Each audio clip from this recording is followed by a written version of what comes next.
Ti sei mai chiesto perché milioni di cattolici in tutto il mondo percorrono le stazioni della Via Crucis ogni venerdì santo? Questo antico rituale che ripercorre gli ultimi passi di Gesù ha radici più profonde di quanto molti immaginano. Oggi scopriremo insieme come questa pratica devozionale è nata nei primi secoli del cristianesimo, trasformandosi dal pellegrinaggio a Gerusalemme a una delle più potenti espressioni di fede accessibili a tutti i credenti.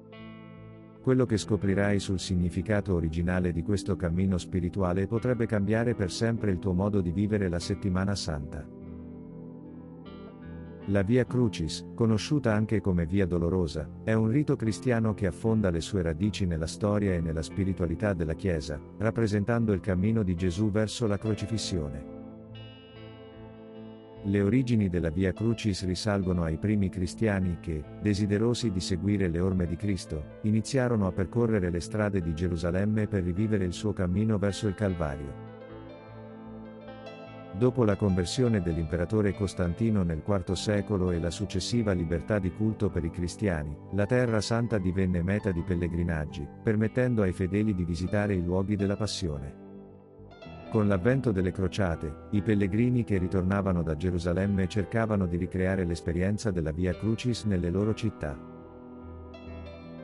La formalizzazione della Via Crucis come pio esercizio avviene nel tardo Medioevo, con figure come San Bernardo di Chiaravalle e San Francesco d'Assisi che promuovono una spiritualità focalizzata sulla passione di Cristo. La devozione alla passione si arricchisce ulteriormente nel XV secolo, con l'emergere di pratiche devozionali sempre più comuni. La struttura della Via Crucis, così come la conosciamo oggi, si consolidò nel XVII secolo grazie all'opera dei Francescani, in particolare di San Leonardo da Porto Maurizio, che promosse l'erezione delle stazioni all'interno delle chiese. Papa Clemente XII, nel 1731, stabilì ufficialmente le 14 stazioni, concedendo indulgenze ai fedeli che le percorrevano con devozione. Oggi, la Via Crucis continua a rappresentare un momento di grande significato per i cristiani di tutto il mondo. La sua celebrazione non è solo un ricordo di eventi storici, ma una profonda meditazione sul significato della sofferenza, della redenzione e della speranza. Le stazioni della Via Crucis invitano i fedeli a seguire le orme di Cristo, a condividere le proprie croci e a trovare conforto nella sua passione.